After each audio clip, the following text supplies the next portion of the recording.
Louvado seja o nome do Senhor Jesus Cristo. Estamos lendo o livro de 2 aos Coríntios, a carta, na verdade, né? 2 aos Coríntios, capítulo 4, será a nossa abordagem de hoje, com a graça do Senhor, o nosso Deus. Este capítulo que ele é familiarizado por alguns versículos, como por exemplo o 4, né?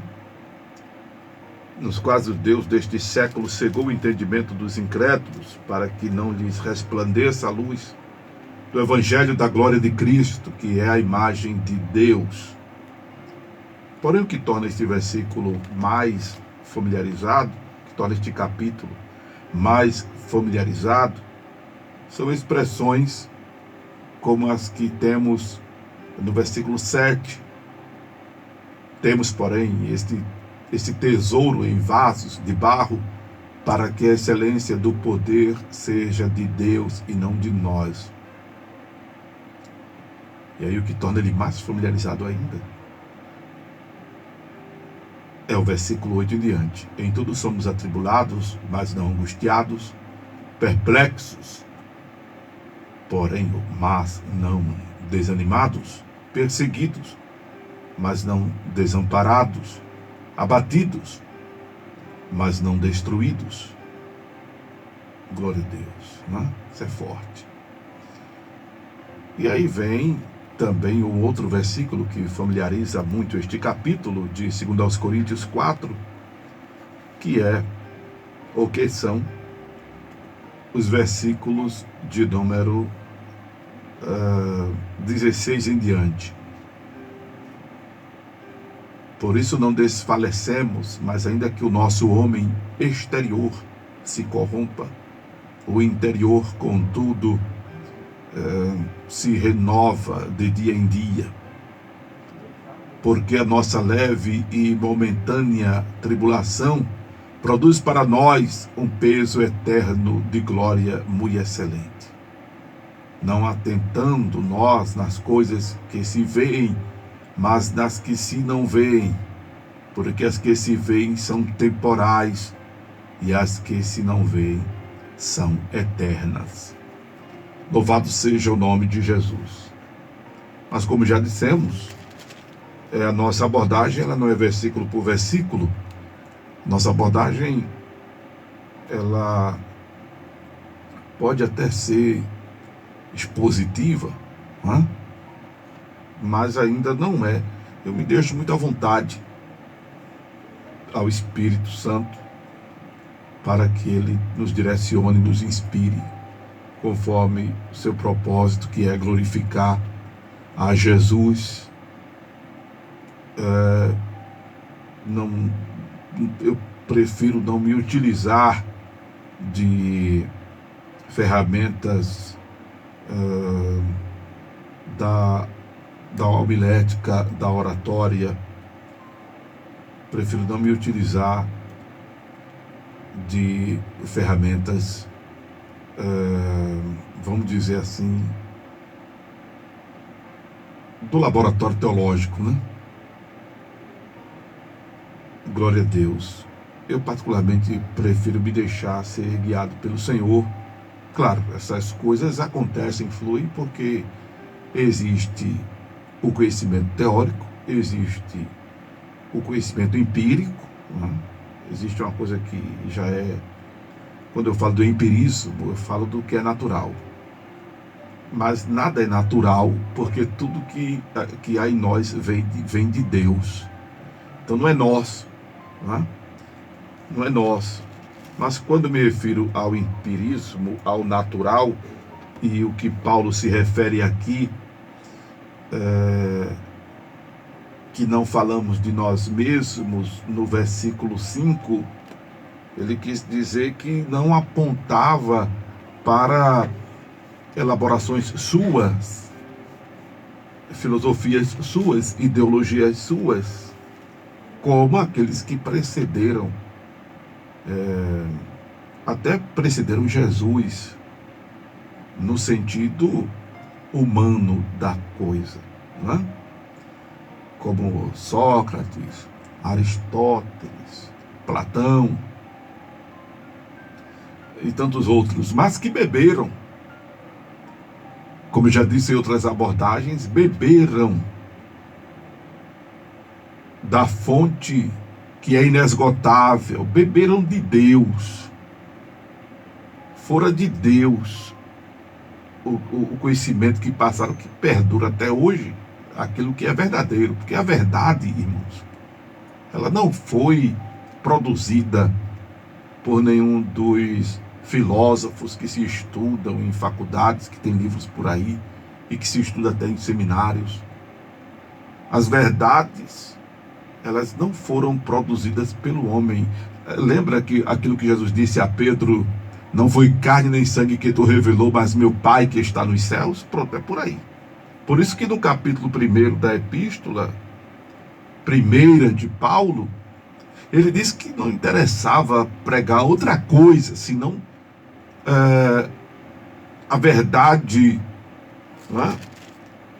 Eu quero corrigir coisa, mas o que a matéria diz é isso. Paulo não se importava em tratar de outro assunto, senão a Cristo crucificado. Se você ainda não escutou essa abordagem, até porque eu não estava aqui na Tamandaré, pode procurar no YouTube Acorda a Bênção, 1 Coríntios capítulo 1, que eu falo sobre isso. Os primeiros capítulos de Coríntios eu falo sobre isso. Paulo, ele combate todas as filosofias do mundo de então e ensina os irmãos a pregarem somente a Cristo crucificado, principalmente no capítulo 3 de 1 Coríntios. Depois dá uma escutada aí no YouTube Acorda a Bênção, 1 Coríntios capítulo 1, capítulo 2, capítulo 3. Já estamos, pela misericórdia de Deus, no capítulo de número 4 de 2 Coríntios. E aí Paulo diz, não interessa falar desses caras, a não ser Cristo crucificado, porque Cristo crucificado é o segredo da nossa redenção.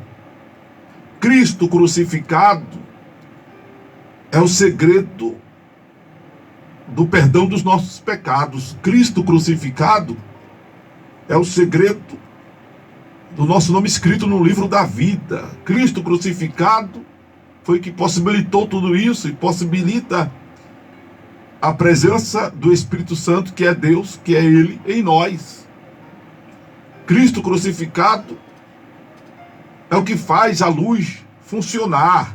Cristo crucificado é que faz o fitoterápico, o fármaco fazer efeito. É Cristo crucificado que faz o abraço ser muito importante, ser sanador.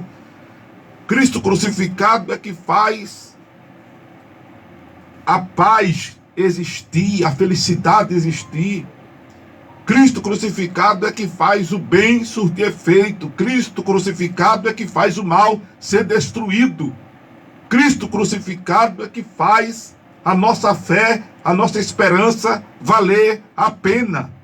Cristo crucificado é o segredo da minha e da tua vitória. Então, só nos importa pregar Cristo crucificado. E quando eu fiz a abordagem de 1 Coríntios, capítulo 1, eu até fiz essa refutação à pregação do Evangelho da palavra pela palavra. Porque o que eu tenho escutado como crente simples, como pastor, como uma pessoa que conhece um pouquinho da matéria, eu tenho visto, tenho ouvido, tenho percebido que, meu Deus do céu, os púlpitos estão cheios de filosofias humanas, e agora de muita psicologia. E agora são os coaches espirituais da vida, tá? Um dia desses eu estava ouvindo os pregadores, aí ele falava de um assunto, eu dizia, isso aí, o filósofo tal, é o filósofo tal, é o filósofo tal. Porque a gente estuda e conhece, né? Aí fica mais difícil de ser manobrado, né? E a gente cuida de esclarecer ao povo de Deus que não é por esse caminho. Aí Paulo disse, ó, não importa falar desses caras, tem que falar de Cristo crucificado. Por isso que ele disse, eu não ousei falar entre vocês a não ser de Cristo crucificado. Está lá no início da sua primeira carta aos Coríntios. Né?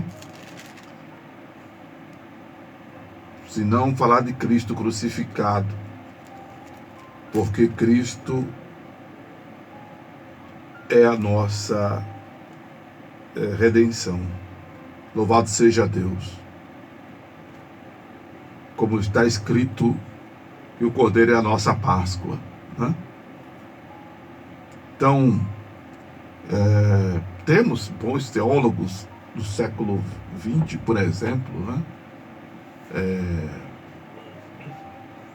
Dietrich Bonhoeffer, que eu particularmente gosto muito. Temos outros e outros, Bultmann, Paul Tillich. Temos muita gente boa por aí. Mas o que é teologar? Teologar é pensar sobre Deus. Eu, quando ministrei por 2 vezes um curso de nível básico de teologia na igreja que eu pastoreava, e pastoreio e respondo por ela, mas quando estávamos presencialmente, eu dizia isso aos irmãos, aos obreiros, né? Que temos, obviamente, a liberdade de teologizar, de pensar sobre Deus, porém, não podemos, por outro fundamento, como o próprio Paulo disse, além do que já está posto, que é Cristo. Não podemos por outro fundamento, além do que já está posto, o qual é Cristo. Louvado seja Deus. Eu até aproveitei a oportunidade e já disse aqui que Paulo não tinha problema nenhum com qualquer pessoa que aparecesse ali na esquina, na outra rua, na praça, se dizendo pastor, se dizendo pregador, contudo, que eu mesmo não pusesse outro fundamento, além do que já está posto, o qual é Jesus Cristo. 1 Coríntios 3, versos de número 11. E aí, se você ler depois, quiser anotar para ler depois, Filipenses 15, versos 1 e 18, Paulo diz, uns pregam a Cristo por N motivações, né? Contudo que pregue a Cristo. Contudo que pregue a Cristo. O que eu quero dizer é que você tem a liberdade de pensar, obviamente. Não pode traduzir a Bíblia do seu jeito, presta atenção. Porque Pedro diz, inclusive, que nenhuma palavra desta profecia é de particular interpretação. Ou seja, então a interpretação não é minha, a interpretação não deve ser tua. Como uma vez eu conversando com alguns colegas pastores, e um chegou e disse, pastor, mas cada um interpreta a Bíblia da sua maneira.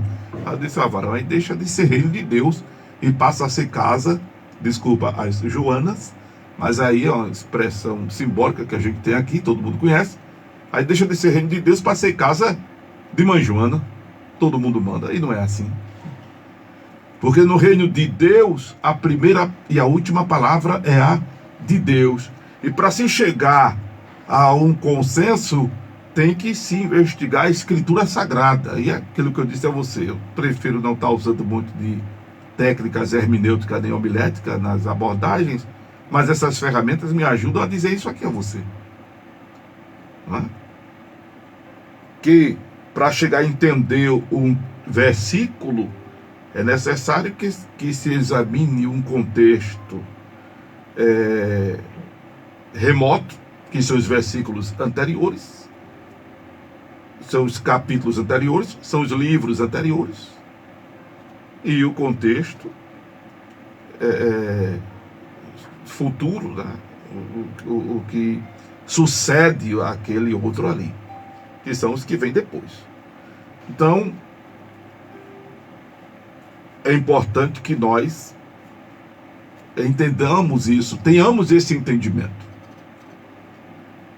Louvado seja Deus. Por isso que as abordagens aqui, elas são mais pragmáticas. Coisa para ser vivida, coisa para ser posta em prática, coisa para ser acreditada, princípio para ser aplicado à vida, porque é isso que faz a diferença em nós, o viver a palavra, amém, amados? Jesus disse: a palavra que vos fala é espírito e vida. Viver para a salvação, sobretudo, viver para a salvação, sobretudo. Mas, ainda que você não queira ser salvo, porque tem gente que não quer ser salva, né? É bronca. É bronca. Tem gente que não quer ir para o céu, porque acha que o céu vai ser monótono. Vai ser monótono, o pessoal diz. Ir lá para o céu para ficar só louvando, adorando, não quero isso não. Você não sabe o que vai perder. Não? Até porque, se não for para o céu, vai para o Beleléu, e lá só pranto e ranger de dentes. Isso mesmo, se não for para o céu, vai para o Beleléu. Para não dizer o Hades, o inferno, o Tártaro, o Geena, o Hades, o inferno.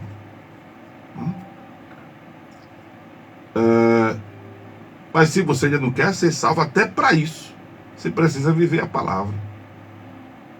Mas é importante que você entenda, prezado irmão ouvinte e irmãos, como eu ministrei recentemente, só vale a pena ser crente se for para ir morar no céu.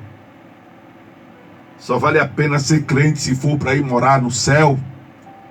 É importante entendermos que as coisas que se veem são temporais e as que se não veem são eternas. Palavras de Jesus Cristo: que adianta ganhar o mundo inteiro e perder a alma? Que adianta estar só focado nas coisas desta vida, que o texto já diz, são temporais. Temporal significa efêmero, efêmero é temporal, é passageiro. Morre, não leva nada, morre, não usufrui nada, porque há um texto na Bíblia que diz que, é no livro de Salmos, se eu não me engano, quando morremos, para onde vamos não é indústria. Ou seja, essa vida mercantilista, capitalista, essa vida de compra, de venda, de troca, de ganhos materiais, não existe. Não existirá depois que morrer. Ou vai antes da volta de Jesus e fica para o paraíso, fica no paraíso, esperando a trombeta tocar para ressuscitar, receber um corpo glorioso e subir. E se estiver vivo, ser transformado no abrir e fechar de olhos. Assunto que já abordamos aqui, vamos voltar a trazê-lo. Ou então vai para o Hades, para o lugar de tormento, conforme a parábola de Lucas 16.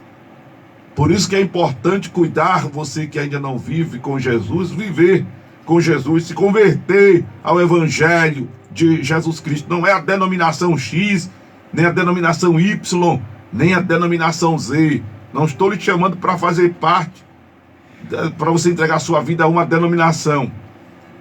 Estou falando de você se converter ao Evangelho, de você rever seus conceitos, seus pensamentos à luz do Evangelho de Jesus. Subentende-se que é em uma igreja evangélica em que você vai ter essa doutrina. Subentende-se. Mas infelizmente eu tenho autoridade para dizer que a maioria das igrejas evangélicas tem estado a desejar, porque não estão ensinando o Evangelho de Jesus como deveria ser ensinado. Estão ensinando o Evangelho de suas próprias instituições, normas, regras, usos e costumes, enfim, A palavra de Deus, infelizmente, em muitos lugares já perdeu a proeminência. Não se tem pregado como deveria pregar. Porém, ainda assim, é o segmento religioso que mais está perto deste teor doutrinário salvífico que é o Evangelho de Jesus. Ainda com todos os pesares, é o que a gente chama de igreja evangélica. Mas é importante que você leia a Bíblia e você vai se deparar com essa palavra de Jesus em João, que diz: para crermos em Jesus Cristo, como diz a Escritura Sagrada. Jesus disse: quem crê em mim, como diz a Escritura, rios de água viva correrão do seu ventre. João capítulo 7, versículo 38. É crer como diz Jesus Cristo, porque nós já vimos em Mateus capítulo 15, que se não crermos como diz a Escritura, estaremos adorando a Deus em vão, honrando a Deus de lábios, e o nosso coração estará distante de Deus. Ou seja, se não crer como diz a Escritura, estaremos perdendo tempo. Além de, infelizmente, atrair demonização para as nossas vidas, que foi o que Jesus repreendeu quando Pedro disse que ele tivesse compaixão dele, que o sofrimento dele não iria acontecer. Não? Então tem que ter cuidado. Tem que ter cuidado. Ah, pastor, mas eu faço parte de uma denominação e o pastor ensina assim, ensina assado. Bem, esse pastor está levando você a uma situação de perda de tempo, infelizmente. E você agora conhece a palavra, você está ouvindo isso, se nunca ouviu, para ler a Bíblia, e não é se rebelar com o pastor, não é sair criticando a denominação, mas você crê no que diz a Escritura. Você passar a crer no que diz a Escritura. Queira Deus que os homens que temos de Deus espalhados na terra acordem para isso antes que seja tarde demais. Porque quando a Bíblia diz que nós pastores vamos dar conta das ovelhas, é com relação ao que nós ensinamos. Porque essa palavra, irmão, do jeito que ela pode dar vida, ela pode matar. Do jeito que ela pode levar a pessoa para o inferno, se ela for torcida, do jeito que ela pode levar a pessoa para o céu, se ela for torcida, a gente leva a pessoa para o inferno. Para quem está me assistindo pelo Instagram, pelo Facebook e pelo YouTube, quando eu estou com raiva eu faço assim, multistream, né? Pela AM890, pelo aplicativo, pelo Facebook, pelo YouTube e pelo Instagram. Ou seja, eu estou em 5 plataformas. Na verdade, Sérgio, quem está com áudio e imagem, que a gente diz assim, irmão, pregador distorcendo a palavra. Não, o pregador, ele está torcendo a palavra, quando não é a palavra certa. Aqui, eu estou aqui com a folha de papel na minha mão, certo? Eu vou torcer é isso, ó. Está entendendo agora? Eu estou torcendo, eu estou entronchando o papel. Agora eu vou distorcer, ó. Distorcer é o que eu estou fazendo aqui, ensinando certo. Entende? Então torcer é ensinar errado. Então tem muita gente aí torcendo a palavra, entronchando a palavra. Importante entender esses detalhes bobos, que tem muita gente nos ouvindo por aí, e se a gente fala bobagem, as pessoas nos criticam, né? Uma coisa é você falar dentro de um templo, uma coisa é um cantor cantar dentro de um templo, outra coisa é um cantor cantar na rádio. Igreja é lugar de acolhimento, eu sempre defendi isso e defendo a luz da Bíblia. Mas aí se eu botar um irmão para cantar desafinado aqui, no ar, vai ficar feio, né? Concorda? Então não deve, porque aí já envolve o secular, já envolve o mundo, já envolve outras coisas. Aí, irmão, mas é para Jesus, porque é para Jesus, é que tem que ser bem feito mesmo. A gente ainda bota o irmão para cantar na igreja, porque é acolhimento, tá ali aquela coisa toda, mas para uma rádio, para uma televisão, até para uma live, tem que ter um filtro de qualidade. Senão até o YouTube mesmo derruba. Esse negócio tá feio demais, tira. Né? Então tem que ter cuidado. Entendeu, povo de Deus? Então procura, não sei por que ver essa palavra agora entre parênteses, né? Mas procura melhorar para Deus. É exatamente o que é por ser para Deus que você deve, ó, caprichar. Louvado seja o nome de Jesus. Então, voltando aqui ao texto de 2 aos Coríntios, louvado seja Deus, Paulo volta a falar sobre o bloqueio na mente dos incrédulos, na mente dos que, aí ele é bem categórico em dizer, louvado seja o nome do Senhor, que é para os que se perdem que este evangelho está bloqueado. Eu achei muito interessante uma palavra que eu vi o meu amigo pastor Moisés ministrando na abertura da campanha evangelizadora, da festividade da campanha evangelizadora da sua igreja, quando eu até abordei isso aqui na ministração do capítulo 3, ele falou da parábola do semeador, leitura feita pelo presbítero Gilson. E era tema da festividade da campanha evangelizadora. Achei muito interessante, né? Porque de fato não é fácil para quem é evangelista pregar o evangelho, porque se a pessoa não quer se salvar,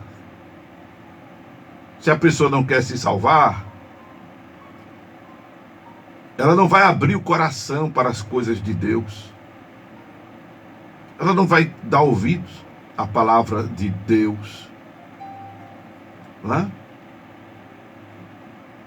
Por isso que está escrito que o evangelho está encoberto para os que se perdem, é que está encoberto.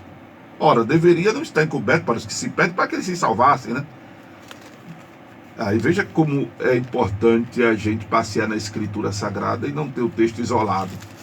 A palavra de Deus diz, na verdade, que o grande desejo de Deus é que todos cheguem ao pleno conhecimento da verdade e sejam salvos. Louvado seja Deus. 1 de Timóteo, capítulo 2, verso 4. Vamos ler o verso 3 para poder entender o contexto. Por isso, é bom e agradável diante de Deus, nosso Salvador, que quer que todos os homens se salvem e venham ao conhecimento da verdade, porque é um só Deus e um só mediador entre Deus e os homens, e Jesus Cristo, homem. Veja que, louvado seja o nome do Senhor, a salvação de Deus é para todos. Mas por que não querem, pastor? Por que o evangelho está encoberto para essas pessoas? Porque elas bloqueiam suas mentes, elas fecham suas mentes. Eu nasci nessa religião, eu vou morrer nessa religião. São pessoas que não estão abertas para o novo.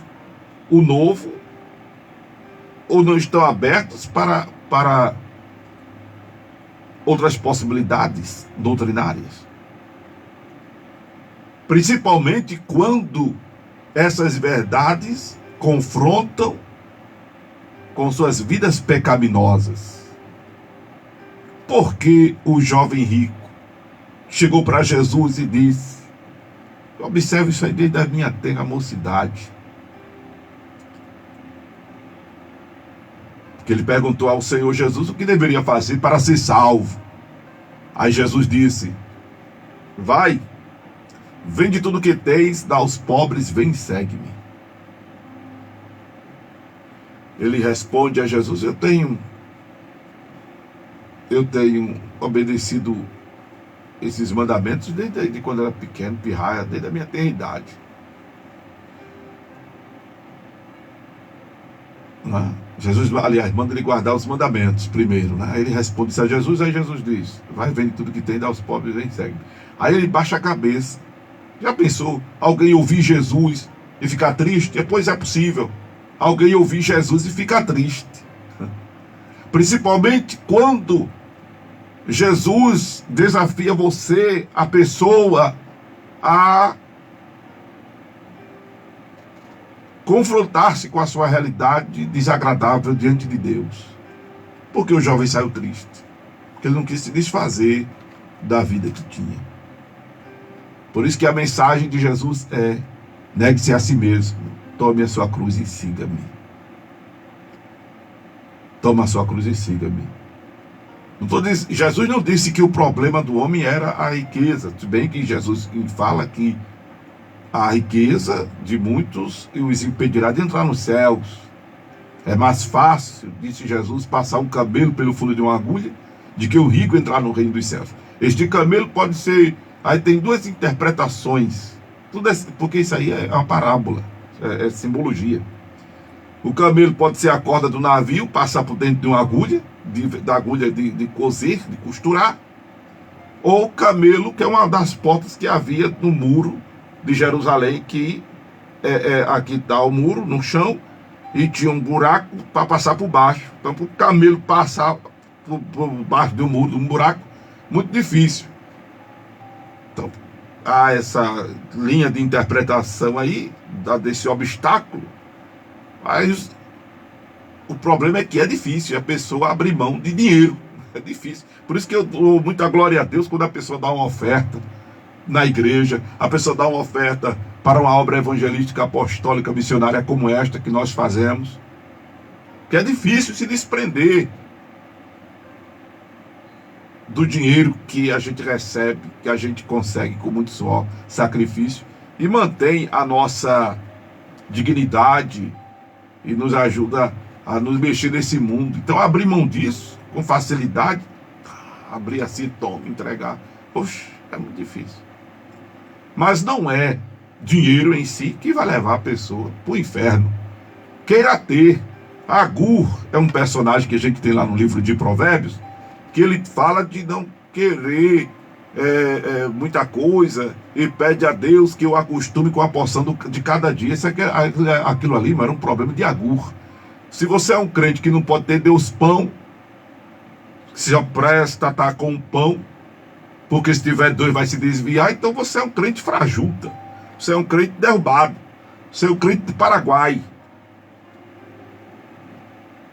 Como é que 12 pão vai desviar um crente? Essa é uma linguagem simbólica. Tem gente que diz: Senhor, se tu for ver... Irmão, tem umas orações que Jesus nem escuta. Senhor, se tu for ver que se eu melhorar de vida financeira, eu vou me desviar, não me deixe. Meu irmão, para de orar assim, pelo amor de Deus. Procura se firmar e procura ter para investir na obra. Queira ter para investir na obra. Porque se uma época de carnaval lhe desvia, se um São João lhe desvia, se uma quaresma lhe desvia, se um Réveillon lhe desvia, se um homem lhe desvia, se uma mulher lhe desvia, se a doença lhe desvia, se o desemprego lhe desvia, se a prosperidade lhe desvia, você precisa criar vergonha na cara. Queria dizer essa palavra não, mas saiu assim. Você precisa se orientar. Você precisa afirmar com Jesus. O que é que Jesus de fato significa para você? O que é que Jesus significa para você? Se essas coisas lhe desviam, lhe afastam dele, procure tomar uma postura de cristão para falar como Paulo falava: nem a morte, nem a vida, nem os anjos, nem os principados, nem o presente, nem o futuro, que é o porvir, nem a nudez, nem a fome, nem a peste, nem a espada, nada me separará do amor de Deus que está em Cristo Jesus, o nosso Senhor. Queira ter para investir, queria eu ter, para não estar pedindo oferta aqui a vocês, para manter a obra. Queria eu ter condições, para você ver o estrago que eu ia fazer nas trevas. Eu não tenho e faço. Louvado seja Deus. Imagine tendo, hein? E outra coisa, se você for fiel no pouco, não tem para onde ir, não. Você vai ser colocado sobre o muito. É Deus velando pela palavra dele. Aí você diz, ah, Senhor, mas se for para me colocar no muito e eu me desviar, me deixe no pouco. Não, Deus não vai fazer isso. Porque a sua salvação, meu irmão, é responsabilidade sua. Sua salvação é responsabilidade sua. Louvado seja Deus. Tem que se firmar em Jesus para usar essas expressões aqui, ó. A nossa leve e momentânea tribulação produz para nós um peso eterno de glória muito excelente. Tem que se firmar para usar essas expressões aqui, ó. Em tudo somos atribulados, mas não angustiados, perplexos, mas não desanimados, perseguidos, mas não desamparados, abatidos, mas não destruídos. Aleluia. Aleluia. Aleluia. Agora, para quem perece, está encoberto. Estou falando de quem está dentro da igreja e não entende ainda não. Porque eu disse aos irmãos que, na abordagem que fiz do capítulo 3, mesmo convertido,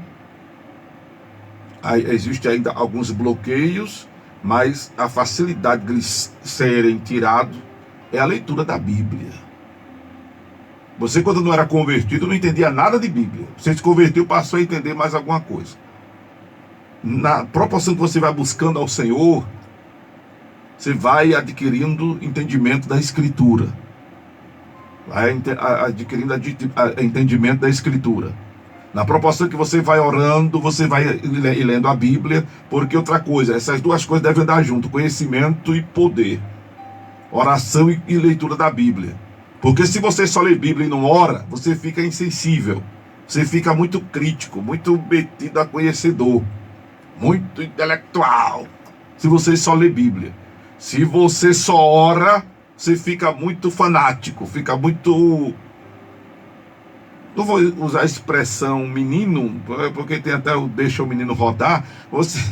Você fica neófito. Você não evolui. Você fica... Tudo é mistério. Fica com preguiça de pensar. Enfim. Entenda o que eu estou dizendo. Não estou dizendo que orar faz mal. Mas é importante que você ore e leia a Bíblia. Leia a Bíblia e ore. Porque aí você vai ter conhecimento e poder. Poder e conhecimento. Sem contar que a oração gera sensibilidade. A oração estreita a sua relação com Deus. A sua oração faz com que você seja quebrantado. A oração faz com que você, meu Deus, fique sensível à voz do Senhor. A oração, essa comunhão com Deus, faz com que os dons fluam através da sua vida. E quando você tem o conhecimento da Bíblia, aí você passa a usar o dom com sabedoria, passa a orar com sabedoria, passa a agir com sabedoria. Tudo tem que andar junto. Tem que andar junto. Tem que ter essa homeostase espiritual, esse equilíbrio espiritual. Louvado seja o nome de Jesus. Agora, o evangelho está encoberto para os que se perdem, porque são aqueles que não querem realmente se converter. Não é? Aí não é fácil, como disse o meu amigo pastor Moisés, pregar o evangelho lá fora, nas ruas, nas praças.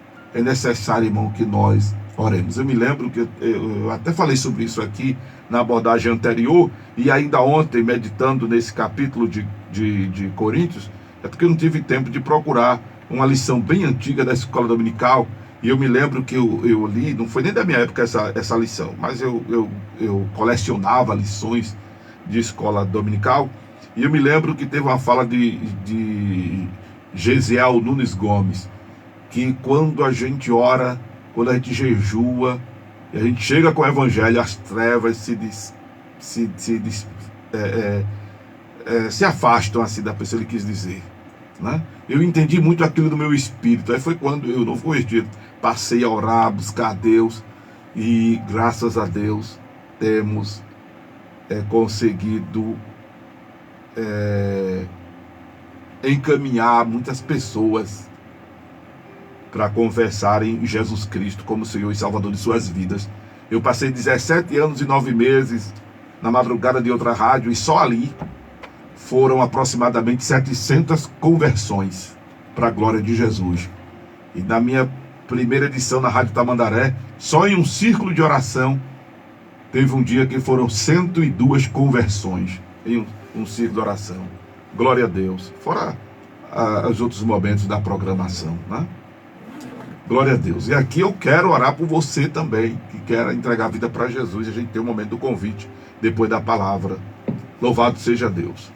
Então, Paulo, quando ele diz aqui, porque não nos pregamos a nós mesmos, mas a Jesus Cristo, o Senhor, ele se refere àquilo que eu já pontuei aqui na sua primeira carta, que ele ousou falar só de Cristo e este crucificado, porque não adianta a filosofia humana. E volto a dizer, mesmo que essas filosofias todas, aquela turma tenha recebido, né, de Deus, apesar que não admitem, né?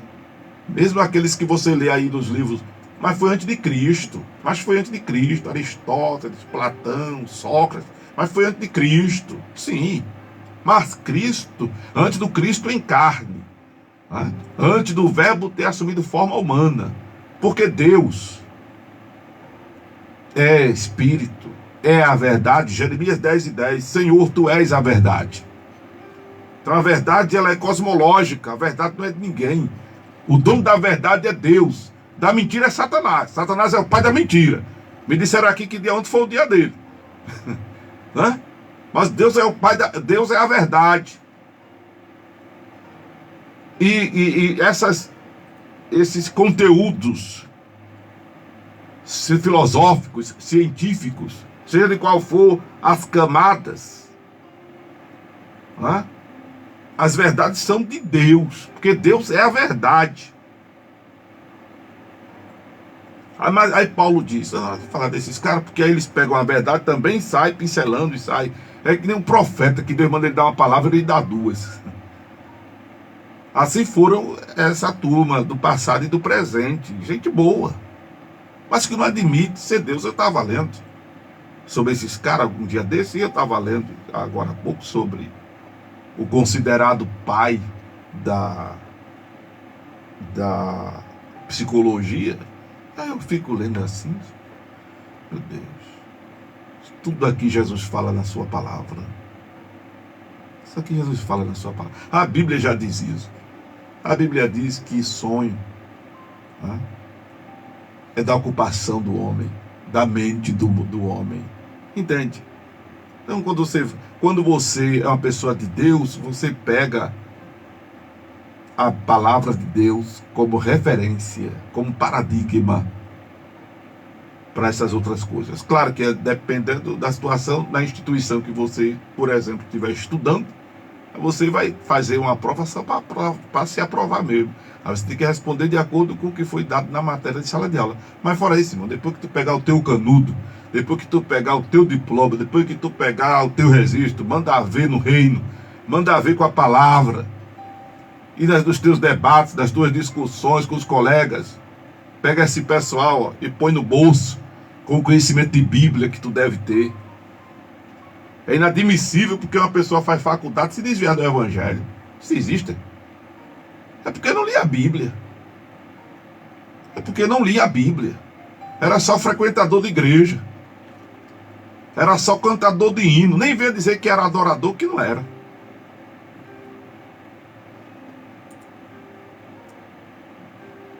Louvado seja o nome de Jesus.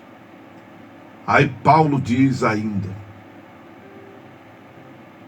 aleluia, porque Deus, que diz que das trevas resplandece a luz, a quem resplandeceu em nossos corações para a iluminação do conhecimento. Aí volta, eu estou apontando aqui para o peito, para o coração, mas eu sempre digo que, segundo a anatomia de Jesus, o coração está na cabeça, né? Mateus 15:19. E aí Paulo não pode falar diferente do que Jesus disse. Por isso que ele fala dos corações iluminados do conhecimento da glória de Deus na face de Jesus Cristo. Temos, pois, esse tesouro em vasos de barro, para que a excelência do poder seja de Deus e não de nós. Aleluia. E aí vem perseguição, vem. Porque perseguiram a Jesus. E Jesus disse, se perseguiram a mim, vão perseguir a vocês. Porque aí você vem com a verdade de Deus e o mundo vem com as suas teorias. E isso gera conflito, isso gera um cabo de guerra, isso aflige. Né? Mas não desanimamos. Perseguidos, mas não somos desamparados. E o bom que a gente tem, irmão, mesmo que as pessoas não creiam, é o poder de Deus em nossas vidas. Já diz a linguagem popular que contra fatos não há. Eu gosto quando você participa. Contra fatos não há argumentos. E aí você tem a palavra, né? Aí coisa linda, os discípulos saíram para pregar o evangelho, aleluia! Aí a palavra de Deus registra, e cooperava com eles o Senhor, confirmando a palavra por meio de sinais que os seguiam. Oh, aleluia! Vai desfazer esta palavra com milagre, com poder. O que é que se diz do cego ver, do paralítico andar, do surdo ouvir, do mudo falar, do desenganado pela medicina receber vida e vida com abundância? O que é que se pode dizer contra isso? Aleluia! O que é que se pode dizer contrário a uma transformação de vida? O que é que se pode dizer contra isso? Louvado seja o nome de Jesus. Por isso que eu estou com Paulo e não abro. Não tenho de que me envergonhar deste evangelho, porque é poder de Deus e salvação para todo aquele que nele crê. Pastor Amaro, estou querendo uma palavra de bênção, pastor Amaro. Estou aflito, estou angustiado, eu quero uma palavra de vitória. E o Senhor ainda não disse recebe, o Senhor ainda não disse aconteça. Oh, minha bênção. Procura viver este evangelho. Procura viver este evangelho. E aí tu não vai estar preocupado com isso, porque isso vai fluir. Palavra de Jesus, buscai primeiro o reino e a sua justiça e as demais coisas vos serão acrescentadas. Vamos começar a dar uma prioridade ao espiritual em nossas vidas? Vamos lá? Vamos começar a dar uma prioridade mais ao espiritual, ao crescer na graça e no conhecimento? Vamos lá? Vamos começar a nos aplicar mais, a entender a Escritura Sagrada, a ler a Bíblia. Vamos procurar mais nos envolver na pregação do Evangelho. Vamos procurar buscar mais as coisas espirituais, conforme diz o versículo de número 18. Porque as que se veem são temporais, as que não se veem são eternas.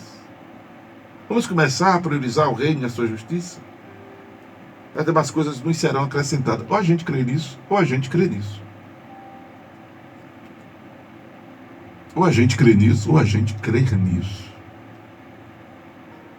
E eu falo disso, irmãos, porque eu me converti aos 15 anos de idade. Pela misericórdia de Deus, eu estou estudando hoje, depois de 54 anos, né? Aos 54 anos estou estudando, eu voltei a estudar com 52 anos. A minha última graduação foi em 95, 20 anos depois, praticamente, eu voltei a uma instituição acadêmica. Pela misericórdia de Deus, nesse intervalo que eu tenho de vida, de completar aí 55, né? Então vai para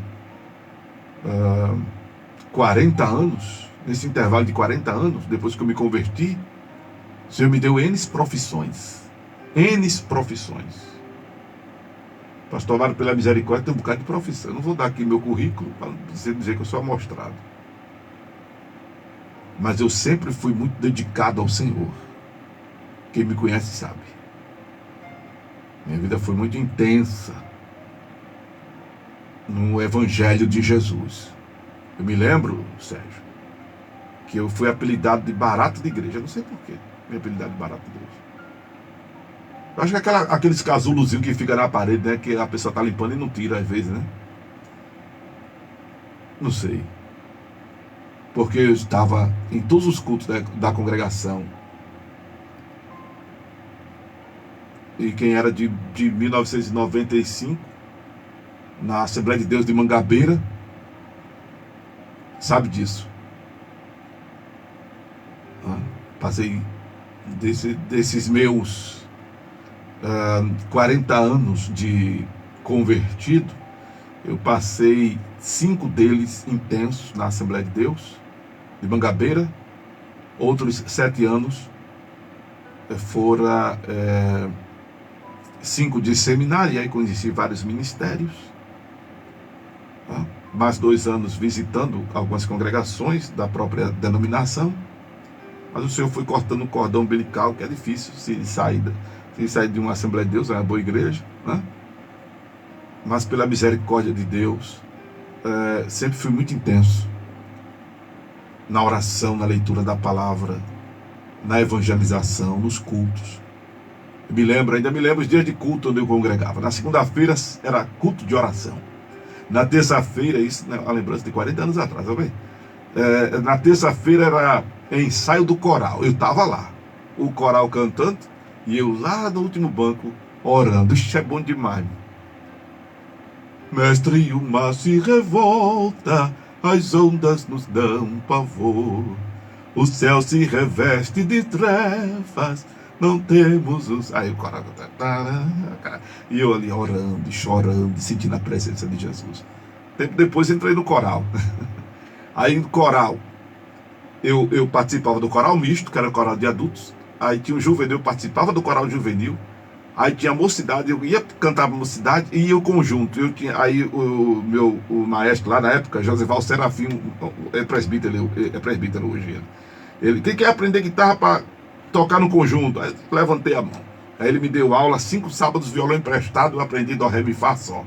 Pronto, foi o que eu aprendi. Não sei ler partitura, não sei ler cifra, não sei ler nada. Pego de ouvido pela misericórdia e arranho. Não sou tocador, não sei tocar, eu arranho e gosto direitinho. Aí, vamos ouvir o conjunto. Aí eu pegava na guitarra, era cada choque, aleluia, que eu levava, porque era aqueles amplificador de válvula. Oxe, dava choque a guitarra. Também o segurava e glória a Deus. Aí eu cantava.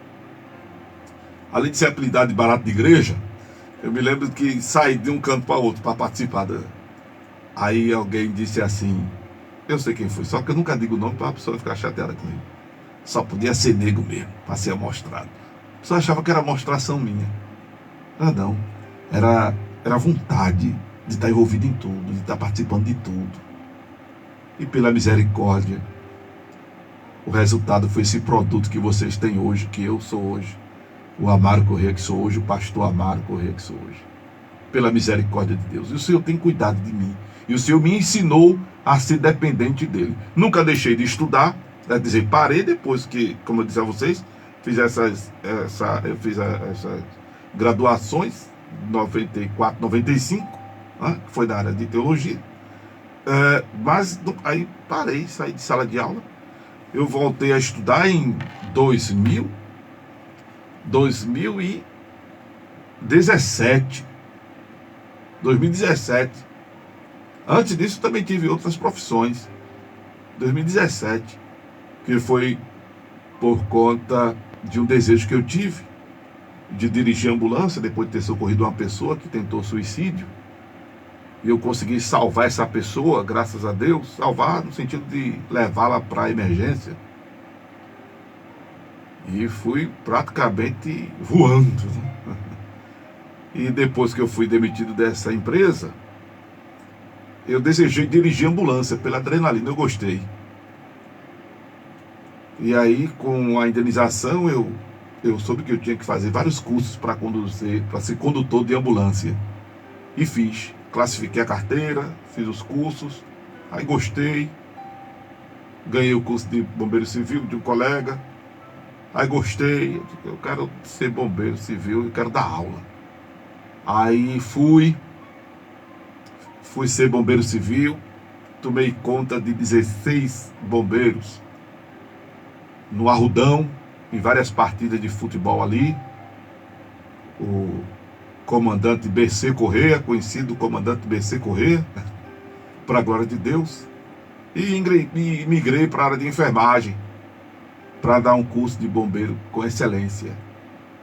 E pela misericórdia de Deus, fizemos o técnico de enfermagem e hoje já estamos vislumbrando o 6º período da enfermagem. Aí alguém diz, mas pastor, o senhor não diz que é psicologia? Porque eu faço os dois, pela misericórdia. E graças a Deus, 6º período me aguarde. Agora, o senhor nunca deixou faltar nada. O que eu quero dizer a você é isso. Faça a obra. Não deixe de estudar, não deixe de trabalhar, mas faça a obra. Amém? E o Senhor vai cuidar de você, porque a gente fica muito voltado para as nossas vidas. A gente é muito egoísta, irmão. A gente fica nesse egoísmo. Senhor, me dá. Meu Deus, o que tem de crente perdendo tempo e mais aflito e mais angustiado, porque só está focado em seu problema. Só está focado em seu problema, na sua necessidade. Não está preocupado com as almas. Não está preocupado em se coçar para minimizar o sofrimento do outro. Uma vez eu estava na minha primeira edição na Rádio Tamandaré, que tem muita experiência da minha primeira edição na Rádio Tamandaré. Uma vez uma pessoa ligou para mim e disse, pastor Amaro, eu não escuto o senhor orando pelo senhor. Aí eu parei e disse, isso é mesmo. Ah, mas vocês oram por mim, aí Jesus me abençoa. A ideia é essa. Eu aprendi isso. Tem até a palavra de Deus que diz que quando Jó orava pelos seus amigos, Deus mudou o seu cativeiro. Eu me lembrei disso depois. Porque orar é interceder pelos outros, é você orar pelos outros. A bênção vem para você de bônus. É igual a palavra que eu estou dando aqui para você, mas estou recebendo. Aleluia. Louvado seja Deus. É quando você está dando uma palavra para alguém e você está recebendo. É quando você está louvando o que faz bem a alguém, você está sendo também beneficiado. Então, pensa assim. Em vez de estar correndo atrás da bênção, como eu já disse, se posiciona, que a bênção te alcança. Amém? Vamos usar isso agora como chavão também. Chargão. Se posiciona, que a bênção te alcança. Isso é baseado em Deuteronômio capítulo 28. Se esta palavra que você ouviu ao seu ouvido, aliás, esta palavra que você ouviu ao seu ouvido, foi a voz do pastor Amaro Corrêa. Mas se esta palavra te impactou, te consolou, te exortou, te edificou, mexeu contigo, o que tu ouviste foi a voz de Deus, a voz do divino. Momento de oração. Vamos falar com Deus.